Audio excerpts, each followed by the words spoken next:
Hello, good evening, and welcome to Joy News Prime. We're coming to you live from our studios here in Kojo, Accra. We're live on DSTV channel 421 and GoTV channel 125 around the world on myjoyonline.com. I am Samuel Kojo. Coming up this hour, Parliament Works and Housing Committee calls for demolition of waterway structures after floods kill 3 persons in the Adenta municipality. Very hard that I cannot even explain. Because me, I can't abandon me. We'll take you to the Adenta municipality and Odor, looking at the level of damage. Minority in Parliament is intensifying pressure on government to immediately address the power sector crisis, demanding tangible action after 5 months in office, criticizing what they say are endless excuses. Also coming up in this bulletin, Ghana's energy landscape worsens as IPP debt escalates, with the Energy Commission's latest data showing that hydroelectricity share of national generation is stagnant and thermal power remaining dominant. We are your home of independent, fearless, and credible journalism.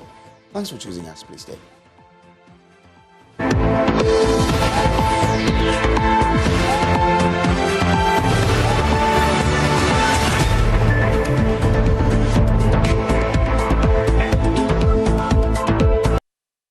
It is yet another year with different actors in charge, but the script remains unchanged. Ghana's perennial flooding crisis played out once again on Sunday as heavy rain swept through Accra, claiming at least 3 lives. The 3-hour downpour destroyed homes, shops, vehicles, and displaced several across the capital. Let's begin in the Adenta Lakeside Room 6 area, where my colleague Collins Frimpong has been speaking with affected residents.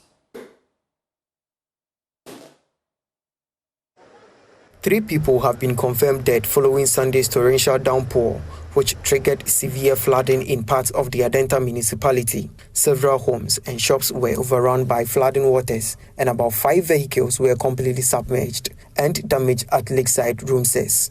Some victims who spoke to us recounted the trauma and losses they experienced during the flooding. Very hard that I cannot even explain. We need help. The debt we have accumulated, we can't pay. This isn't the first time it is happening, but this is the most severe. Everything has been destroyed.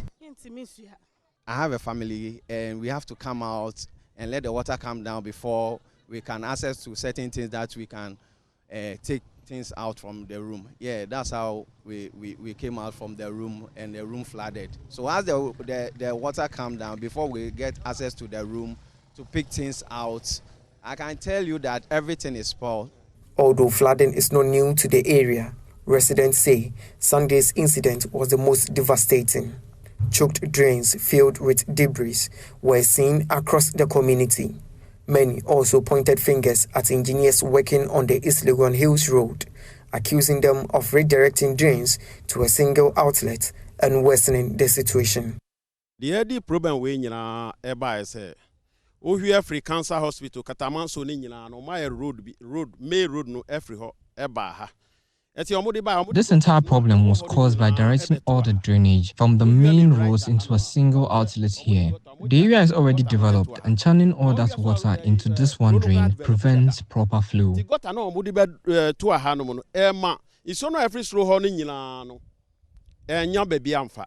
Distressed residents and victims are now appealing to the authorities for urgent support and long-term solutions to the perennial flooding problem. Yeah, because the way they constructed the bridge, that's my worry. The way they constructed the bridge and you see the road, you could see that the bridge is down.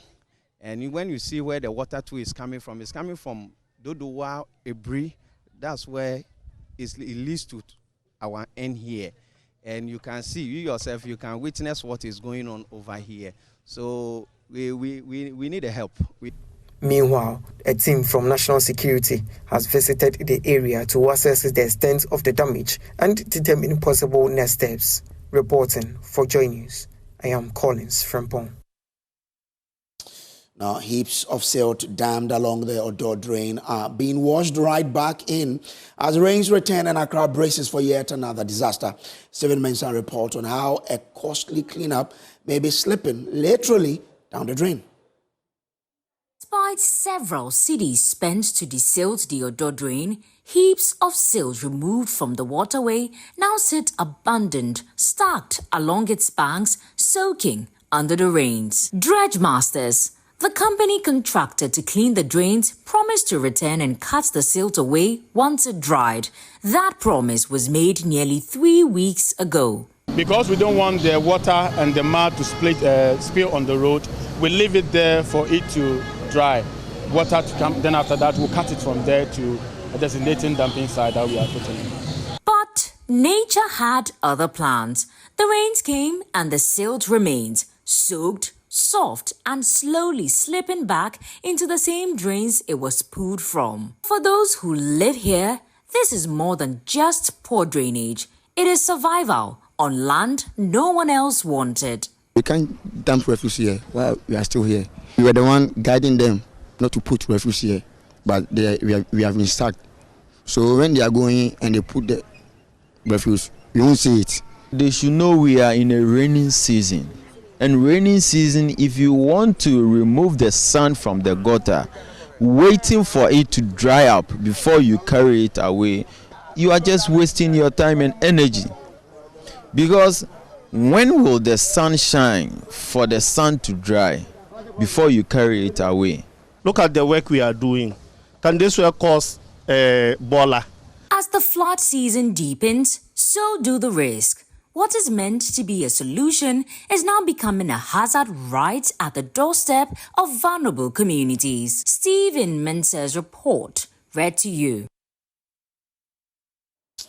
From what you see, behavioral change is a must and you need to play your part. But still at the Odona Sahara, where the Clotte MC, together with NADMO officials, have been speaking to the media about the extent of the damage, James Aveji reports that there's been a lot of things in terms of how people dispose rubbish and the need for a change. Following the heavy downpour on Sunday, a number of areas in Accra have experienced some level of flooding. What you see behind me here is the Odona Sahara Park, one of the heavily affected areas in the Clotte municipality. And this morning, the MC, NADMO, as well as other assembly stakeholders have been in the area to check the level of damage caused to properties in the area. Assembly member for this electoral area has been explaining to us the extent of damage they have seen so far. Went through all the municipal areas, flood-prone areas, which everything is fine except Odona, which is flooded and there's problems. You can also see this earth drain. It has been here for a very long time. And this time we are not going to say sorry, but we must fix it. Is there any figure on the number of persons affected so far? For now, it's about, let's say, around 3,000 households from what we have. From the whole of the assembly? From Odona. Yeah. So this is one of the vehicles at this repair shop that has been affected. You see the water has lodged under the carpet. Everything is soaked up now, and including the engine of the car, where he's been telling us that they would have to do some extra work in order to get this car to start again. You see this opening here is still containing water, some amount of water. All of the carpet is soaked up in water and dirt. This is the leftover of the flooding that's happened in this area. The water have gone through the control board and the fuse board. So we are watching and see if it can spark. You will go to Abosoka and get a new control board and see if it can even spark. But that will come with extra cost. Oh, that. Because now, if the person come and the water even go into the car, he will just angry and complain. But we are just begging and talking to the person to come down so that everything will be fine. The MC for the area, who is just resuming office today, has been explaining that a decision will be taken on this very particular earth drain in order to avert the situation moving forward. We've decided to fix this once and for all. Either we do it from the common fund, either we do it for our own internal generated funding. We are going to put this in our budget for next year and then see how best we can minimize the flooding.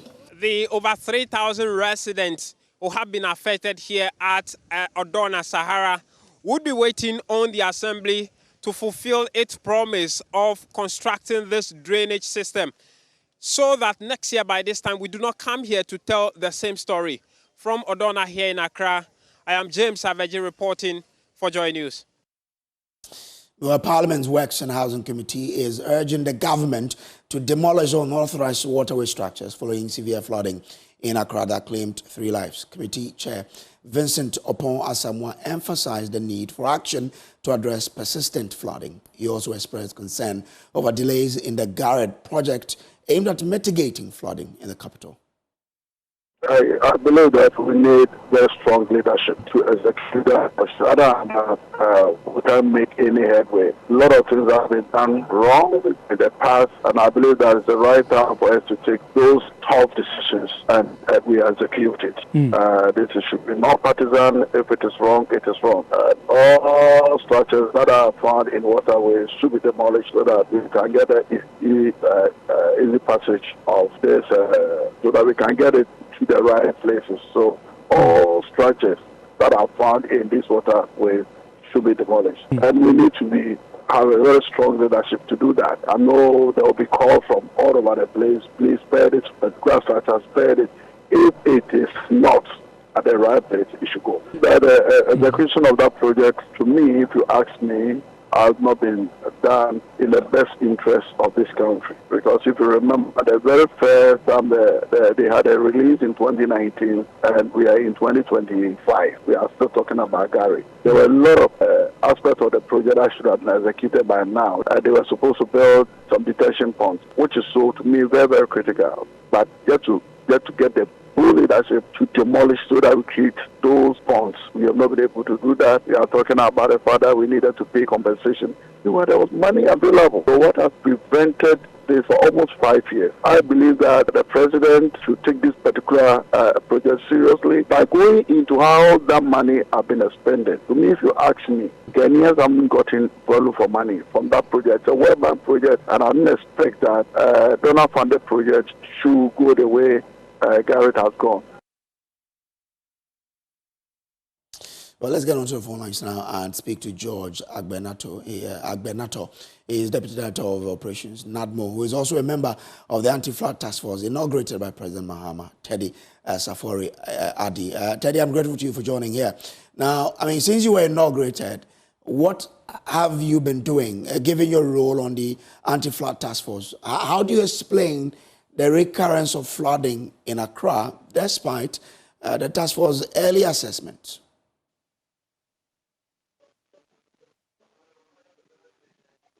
Hello, Teddy, can you hear me? Hello. Yeah. George Agbenato, I want to find out from you, really.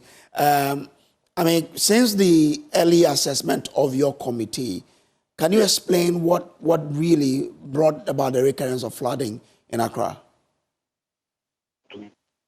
Well, after the inauguration of the anti-flood force, a lot of work has gone on with concerning zoning in flood-prone areas, and also measures being taken to avert any flood incident. Now, what happened last night?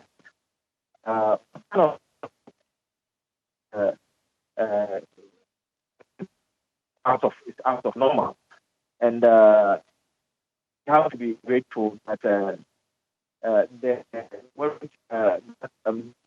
looking at the volume of water that we experienced yesterday. So most of the problem that we had yesterday because of human activities. the drains, yes, the drains, we have the storm drains, but you can see that people are forcing close up the drains, by a one of the drains. So even if you should have excavator to dredge the drain, even where the excavator should access the drain.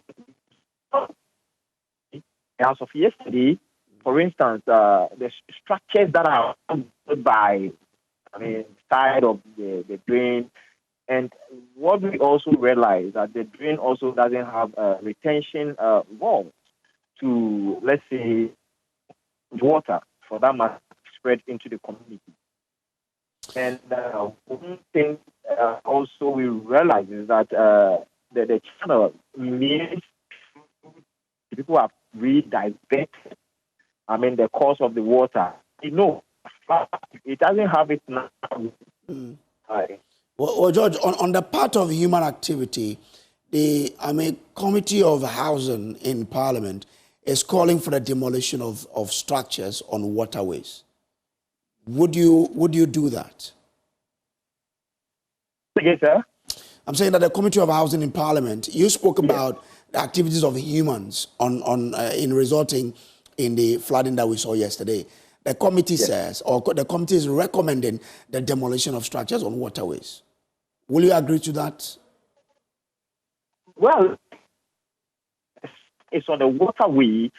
We need to get that structure of the water so that the water can have its natural course. Free flow into the drainage system. You don't have those things moved from the waterway. You can imagine people who are not on the course of the water will be at the opposite end, and that won't be well for them.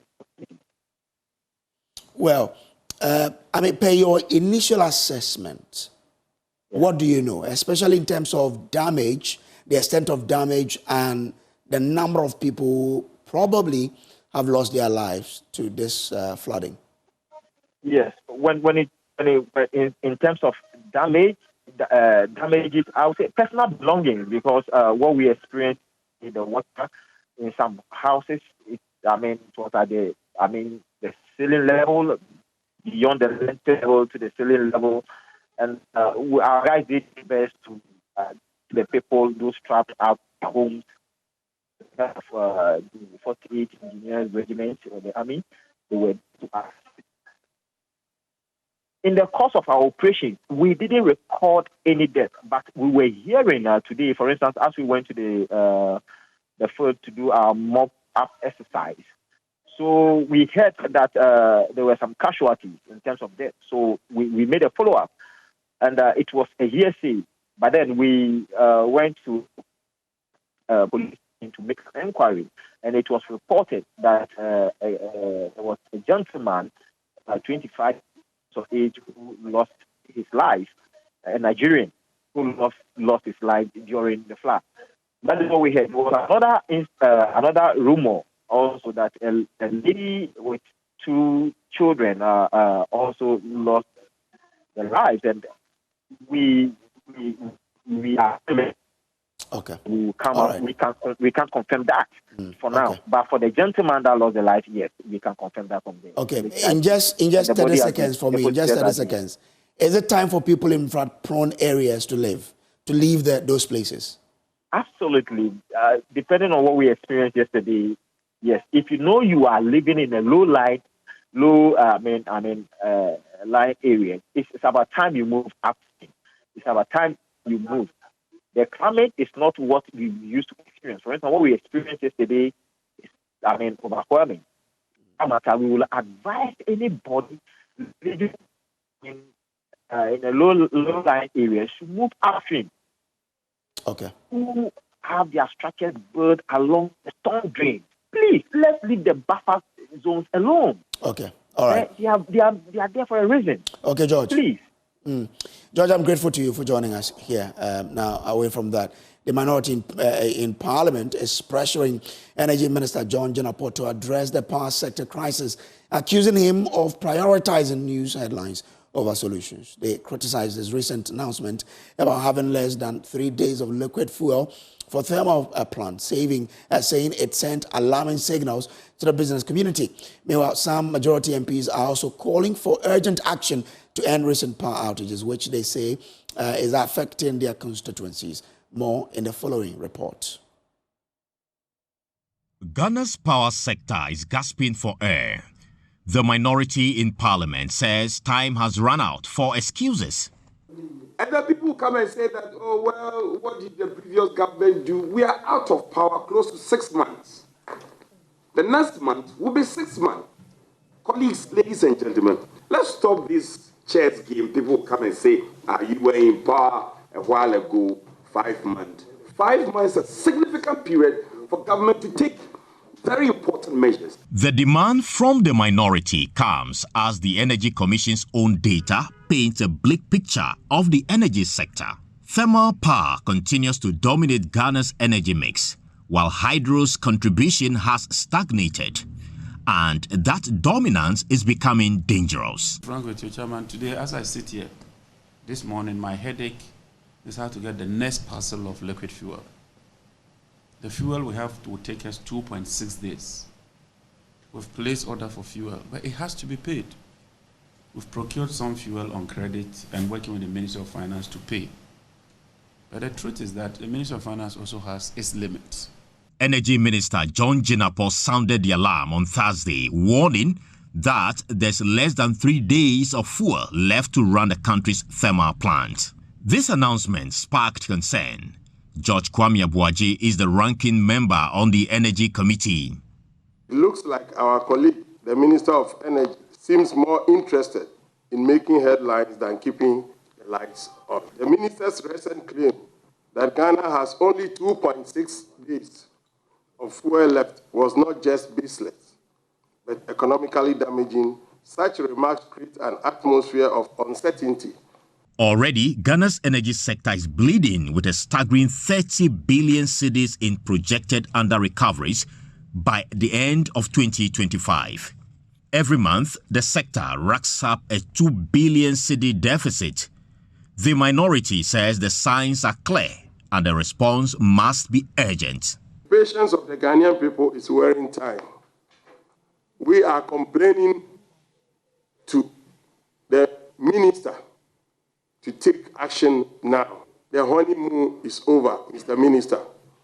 Enough is enough. It is not just the minority raising concerns.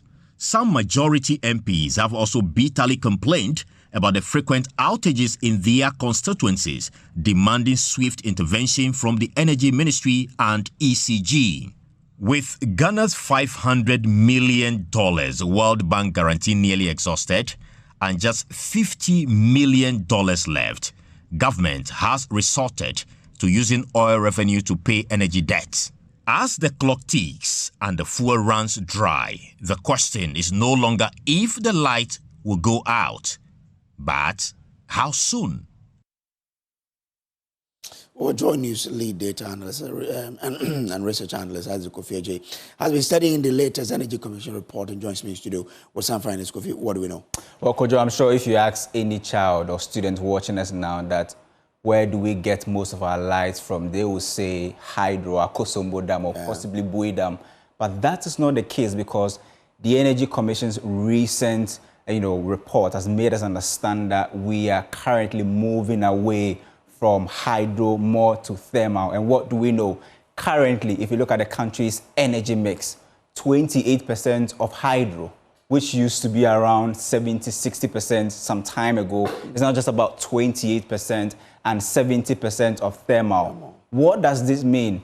In this 70%, this is where you find most of the IPPs, right? And so you have the IPPs flooding the thermal space, and that is where we demand, or they demand, more of the natural gas, and we are spending close to over $1 billion this year to procure fuel and natural gas to actually power these IPPs. So the key question is this a national security threat? Because if you look at this, how far we've come, look at the journey from 2000 to 2024. What you can see is that in 2015, when we saw that doom, 2015-2016, that was when we decided to shift from red is the hydro and blue is the thermal. So what you can now see is that there is now a big difference between thermal energy and hydro, which means that the country's current energy mix is heavily dependent on independent power producers who comprise about 64% of our dependable capacity.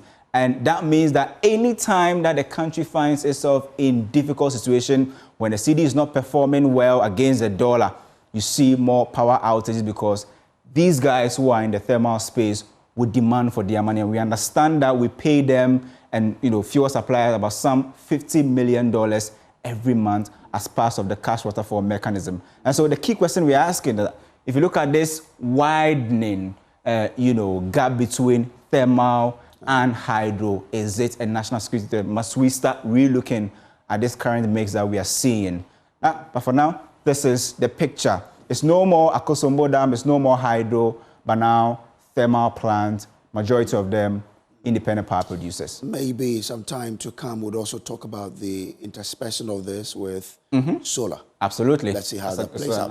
Well, meanwhile, the minority in Parliament is vowing to oppose any attempt, despite the reality that we've been painted, to increase electricity tariff in the next review window if the Electricity Company of Ghana does not improve its performance. The MP for Mahamudu South, Nana Ejay Bafwewa, has petitioned the PRC to immediately suspend the recent increase in electricity tariff. My colleague James Aveji joins via Zoom with more details. James, what's contained in that particular statement of his?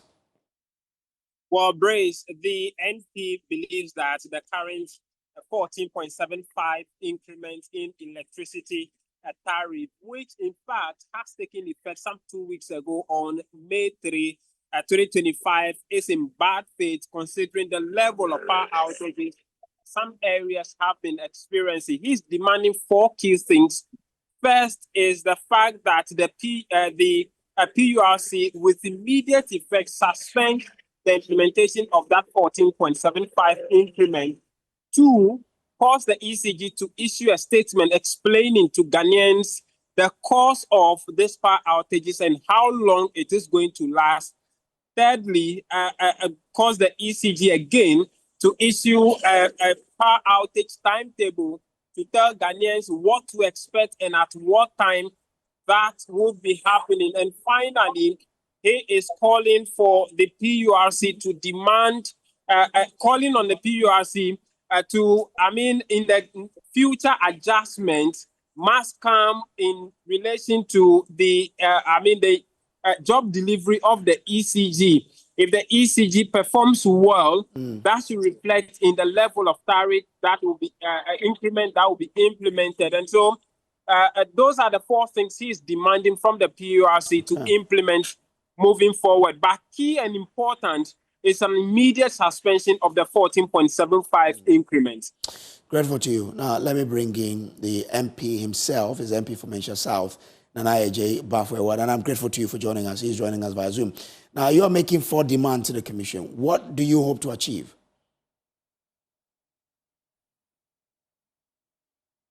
Hello, Nana.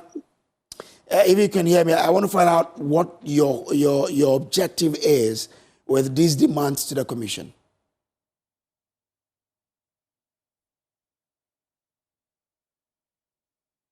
Good evening. Objective is to see the PURC protect the consumer, pursuant to Section 5 of the Act objective. The PURC is supposed to hold the scales balanced between the power producers and distributors and the consumer. In this instance, right, it is only fair that the PURC suspend the recent tariff adjustment because the consumer in this instance is being unfairly treated. The consumer, as I said in the early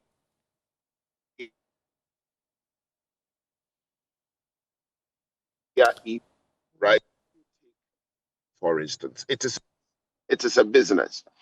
Joy is having to pay more for electricity. Then in the default of the supply by ECG, Joy is now having to look.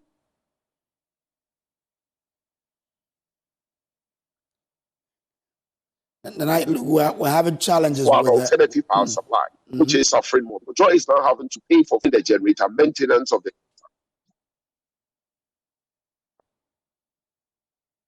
Hello, can you hear me? We can hear you now, yes. Can you hear me? Clearly now. Yes. I'm saying that, you know, the recent increases, right? It's only fair that it is suspended. The suspension is one to the PRC Act. That is Section 5 of it. The PRC's obligation is not only to protect the distributor or the independent power producer, but it's also to hold the skills balance between the consumer and the power producer and the distributor. In other words, to also protect the consumer. Here is the case where there has been tariff adjustment. Meanwhile, the consumer is not getting the power which is supposed to be supplied by ECG. In the alternative of the default of this distribution obligation by ECG, the consumer is not having to look for alternative. In the case of a business, he's looking for a generator, buy fuel at an expensive cost price, and also maintain the generator, right? So the default by ECG has resulted in higher expenses, operational expenses, for instance, on businesses. On the other hand, if you look at the domestic user, some are using generators, some are using lesser alternatives like lanterns and all the other things. So the default of distribution by ECG, the default of reliable distribution of power by ECG has resulted in higher costs to the businesses and to domestic users. Nana, if what you're looking for is not, respected, what will be the next line of action? I will explore other options available to me in the law because we need to protect the consumer, which is the Ghanaian public. Okay. I'm grateful to you, Nana, for joining us here. This is still Joy News Prime. We'll take a break here. We'll be back with more. Please do stay.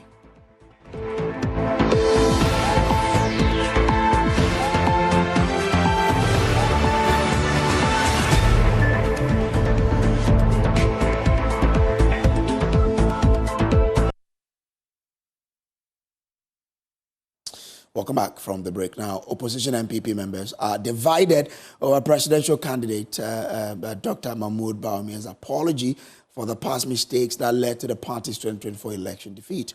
Some see it as a positive step, while others believe that something better could have been done about it, arguing that the damage is already done.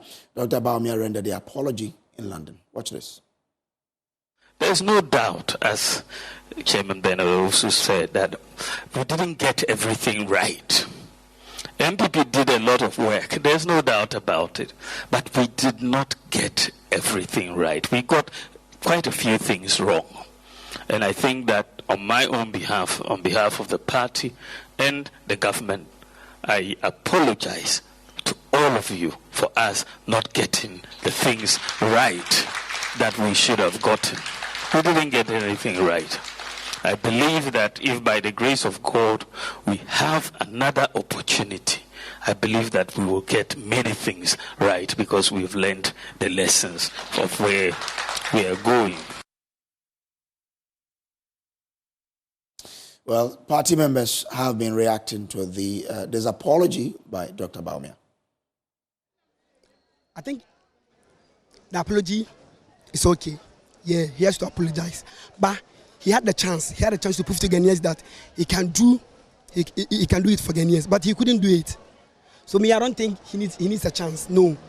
Bawumias doesn't need a chance because I remember when he was coming, he was talking a whole lot. So from here, I went to Kumasi to vote for Bawumias, for Akufo-Addo, knowing that he would come and change everything completely for us. But when they came, we didn't see anything like that. I don't think the apology is necessary. because first of all, he was in power for 8 solid years, and they knew what was happening, and I felt like they could have done something about it. But now that they are in opposition, they are now realizing their mistakes. So they are using the apology as a form of some, I would say, standpoint to help lure Ghanaians to have their sympathy. Yeah, I'm accepting it. And it's necessary for him to apologize. The outcome of the election wasn't Bawumia. The Ghanaians were fed up, like something like even our own MPs stood against the finance minister. So the president should have been done a reshuffle. The president should have been doing the reshuffle so that the Ghanaians will have sympathy in Bawumia.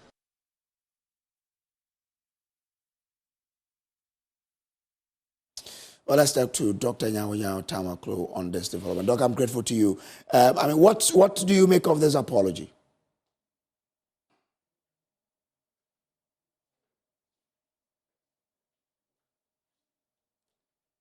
Dr. Tamaklo, if you can hear me, I want to get your reaction to this apology by the 2024 flag bearer of the NPP.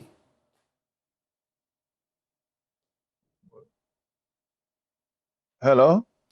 Doc, if you can hear me, I'm asking for your opinion on this, apology which has been delivered by Dr. Bawumia. Yeah, well, can you hear me, please? Yes, clearly. Hello? I can hear you, sir. If you can hear me, I'm asking for your opinion on this.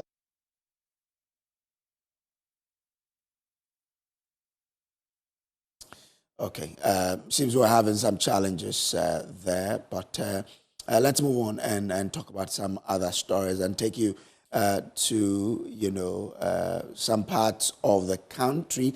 And here we take you to our Hunters, because for more than a decade of reporting on developmental challenges in that particular constituency, now we've decided to take it a bit more further, by engaging on a hands-on approach, moving beyond traditional newscasting and coverage of the issues, and now engaging foreign investors to harness the constituency's vast economic potential and accelerate its development. Now, in this latest initiative, we've been able to bring in a renowned Hollywood actor and philanthropist, Dr. Hassan Rashid, best known for his role as the King's Guard in the Black Panther film. We believe that the creative arts can be a powerful catalyst for investment and a transformative force for the local economy. Carlos Caloni has been, cataloging more in this report. President Akufo-Addo charges metropolitan, municipal, and district assemblies to remove all... For over a decade, Joy News presenter Samuel Kojo consistently highlighted the key challenges hindering development in the Ahanta West constituency. In his latest effort, Brace is partnering with Hollywood creatives, including Black Panther actor Dr. Hassan Rashid, to showcase the area's rich culture, tourism, and untold stories as a gateway to attracting investment. Starting from the Takoradi Airport, the duo toured the constituency, met traditional leaders, engaged with school children, and visited historic slave trade fort. At Fort Metacross in Discalf, Dr. Rashid was deeply moved by the harrowing account and pledged to document Ahanta West story in a new blockbuster to attract global investment. This here is an untold story right here in Ghana. It's something so deep that it has to be told. It's gonna be a little graphic. It's gonna move you differently, but the story has to be told. This is very deeply rooted. Kojo Brace believes the initiative will not only strengthen ties between Ahanta and the diaspora, but also significantly boost the area's tourism potential. Ahanta is broad. The development, our challenges are too many, and we have to start from somewhere. And I think that starting with, Dr. Rashid, who is a creative person, and not just creative alone, but a business person, someone who's a lecturer, someone who owns an NGO and understands the development, a sector. I know that when I start with him, it could be the start to then invite a lot of the people in the diaspora to join in this, effort to develop a hinterland. Some youth of the area describe the interventions by Samuel Kojo as inspirational. Kojo is junior Jesus on a hunter. It's making a whole lot of impact, sports, education, and a whole lot of things. So it will keep inspiring with the youth and then the young ones. But why is a journalist taking on a responsibility that should primarily concern politicians? I don't need to become a political leader before I can impact my constituency. Where I work as a journalist, when I see opportunities, I am able to drive them to the place. Now, they say a good name is better than riches, and that's what I'm doing. So that one day, when I'm not here, people will say, Kojo was able to bring this. Indeed, the excitement in the eyes of the youth and even the chiefs speaks volumes about the hope they place in Kojo's effort to contribute to the development of Ahanta West. For Joy News, Carlos Kaloni, Agona Nkwanta. From that, pavement traders are daring the Accra Metropolitan Assembly to carry out its threat to evict them by Tuesday. Just 5 days ago, the MC issued an ultimatum for them to vacate the walkways or be forcefully removed. But with less than 12 hours to the deadline, many traders say they will not budge, while others insist they will simply return the next day. Joy News' Sarah Mensah has more in this report. In less than 24 hours before AMA's decongestion exercise, traders seem not to be ready to move from the pavement. Just last week, the Accra mayor warned traders to leave the pavement. In fact, he gave them up to Tuesday to vacate the pavement. Otherwise, they are going to remove all of them tomorrow. So we are currently here in Accra, the central business district, to speak to some of the market women or the traders. Do you know about this directive? Me mama dear. Mini baby ako ahaya nansa mema no kromo hwema we ya na ye de hweyema ye de bi ha dan ye de bi tua wota benti ne ye to aba no se ya to aba no ombeye ye saa bokoba aba bokoba akọ enti echina obeba na omba ocha me wa ha na ma hwe de meyo no obeye no mo ba no mo se oni oma obeye den ba me ba be hwe de be koso wa. Are you working tomorrow? I am coming tomorrow. Really? Now ba no mo se oni oma. Oh, me shega. E was say me ba. Na me be hwe se ne e be ko no. Minti na fie sa say se me manti me ma me ba. Ebi wo hanu aba space da ba bi aye wa omutimi chense mun komachi. Na mun hihye na mun nyina anya fefefe. Ba bi so wa and deserve se e be shega wo. Me de e be ya so tie de amane se ye nhedwa. After tomorrow, after echina exercise no. You koye meeting e ko hu na ya ka chance esere no. O ma yambla ye chini ya hyehye ye hu yie. Se na be ya adwa afo no so etwam a o menye beebi esi nipa. O china mimba. Ga mi ma anyi mi tumi ndwane. Eti o chira mimba. O chira mimba. We'll take a break here. We'll bring you showbiz. Stay with us.